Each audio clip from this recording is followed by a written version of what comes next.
2019 Genesis Essentia Concept, Insights on an Elegant Design. One of the biggest stunners of the New York Auto Show came from an unlikely stand, that of Genesis, Hyundai's nascent luxury spin-off. The Genesis Essentia Concept was described as a multi-motor EV with a 0-60 time of 3 seconds and enough silicon to pass the Turing test, but that's not what made it special. It stood out because it's downright gorgeous, a proper show car seemingly plucked from the golden age of pre-OPEC oil embargo dream machines. Genesis's press release claims the Essentia elevates and reimagines the Athletic Elegance design paradigm, which sounds like some hardcore marketing nonsense. There's a lot more to the car than what buzzwords can convey, though, so we tracked down its designers, Donckerwolke and Sangyup, to get their insights. Both men are Bentley veterans and know a thing or two about luxury brands. And, despite their insistence that a good luxury design should speak for itself, we made them talk about what makes the Essentia unique, how it will inform future Genesis road cars, and what Genesis DNA even means. Lee, vice president of Genesis Design who previously worked at Porsche, Pininfarina, and GM where he designed the 5th-gen Camaro, started off with a dose of brutal honesty and a wry grin.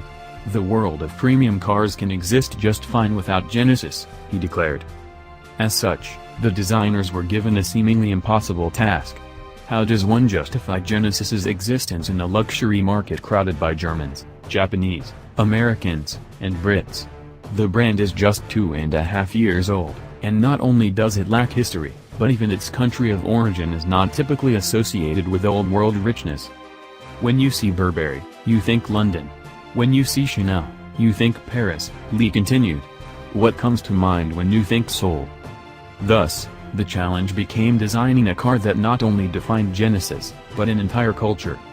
It's a luxury brand that is not aggressive or arrogant, explained Genesis design chief Donckerwolke, a Belgian who headed Lamborghini's design department and ushered in its angular era by penning the Merce logo.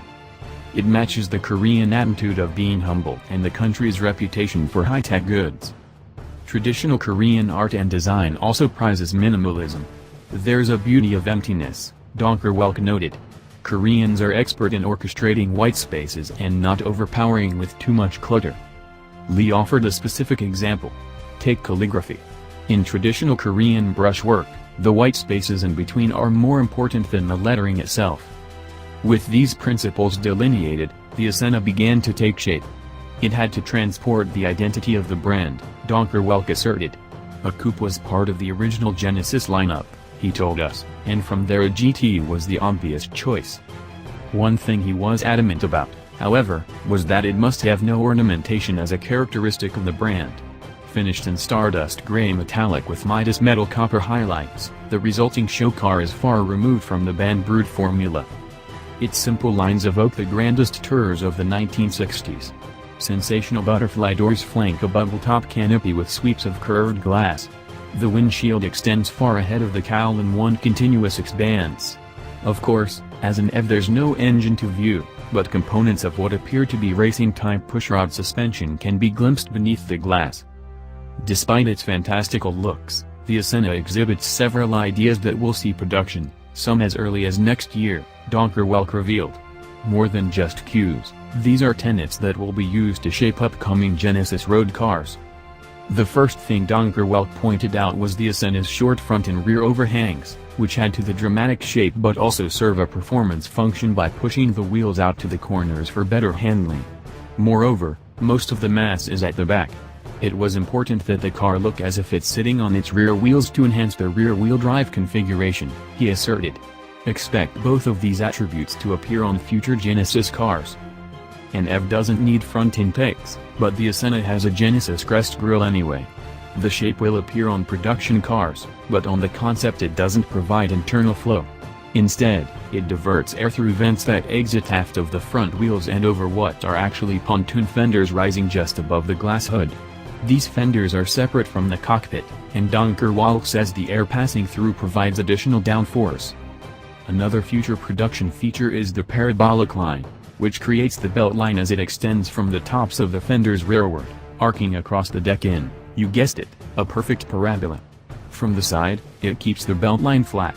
Donckerwolke and Lee are both decidedly anti-wedge, referring to the way belt lines of most modern cars rise towards the rear, reducing visibility and creating a need for large wheels or busy character lines to offset the ensuing slab-sidedness. One of the most striking features of the Senna are the quad headlamps, slivers of light that will serve as another Genesis trademark. Similar lights were introduced on the 2017 GV80 concept SUV, but now they're taken to a new level. Extending past the front wheels and into the fenders, they cleverly double as side repeaters and negate the need for a cheesy artificial vent. Slim lights are difficult because it's hard to get them bright enough with the given surface area, Lee revealed, but this will be a Genesis signature, driven by tech. He alluded to the fact that South Korea has become a world leader in LED technology, adding to the cultural DNA of the car. Lee then invited us to sit in the car, and opened the butterfly doors to expose a crosshatch pattern along the jambs. Donckerwolke explained that this is what designers call a gray zone, an area that traditionally hasn't been designed. In most cars, this interface between the inner and outer skin is just sheet metal. We wanted it to be part of the structure, yet have no material where it's not needed. Lee added that the intention was for air to flow through the body of the car, in order to provide cooling and downforce. On the Senna, that aspect wasn't fully implemented. It is a concept, after all, so if you look closely, the openings don't completely pass through. That doesn't take anything away from the beauty of the cabin, though. Sitting beneath its glass canopy feels instantly nostalgic and futuristic all at once. Suddenly, gliding along the French Riviera beneath the Jetsonian bubble of serenity seems like it should be a life goal. Pencil-thin pillars and a truly panoramic top provide a convertible-like sensation of openness and a natural-feeling visibility. Donckerwolke explained, the cabin had to have a panoramic feel. It couldn't be claustrophobic. The two front seats appear thin and airy, upholstered in cognac leather with chevron quilting, something Donckerwolke said you could take and put in your living room, like an Eames chair. The front buckets definitely stand out. The Senna is a 2+2, but the rear seats are subtly blended into the background with Oxford blue velvet, matching the carpet and center tunnel. There is no transmission, but the batteries are housed in the spine to keep the floor low to the ground. Before the driver is a unique floating instrument pod and an unbroken screen sweeping across the dash. We wanted to integrate the screens into the architecture, Lee told us, adding, and as you know, Korea is famous for its curved screen technology. The mottled material beneath is recycled carbon fiber, a callback to the Senna's composite monocoque. A thin single vent stretching across the edge of the dash will be another Genesis trademark. We won't have vents in the traditional sense, Donckerwolke said. It will be like this, or we'll have ambient air. From the cockpit, the arcs of the fenders look even more impressive. Lee pointed out that the hood, detached from the pontoon fenders, sits lower than the center of the steering wheel. Indeed, it seems to disappear into the road like that of a mid-engine sports car. If there's one recurring theme in the Senna, it's reduction. Over and over again, Donckerwolke and Lee referred to a resistance to exaggerating features, calling it a discipline of reduction. The last 5% is so important, Lee asserted. Making a sports car sporty is not difficult, but making it elegant is. Most cars are getting busier, but as a luxury brand we must stand the test of time rather than being trendy.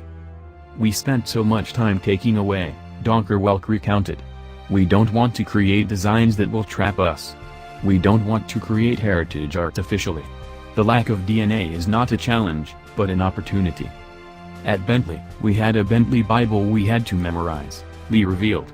There was 100 years of legacy in it. Each time you created a design, the first thing you had to ask was, is this Bentley enough? Gesturing toward the Senna, he continued.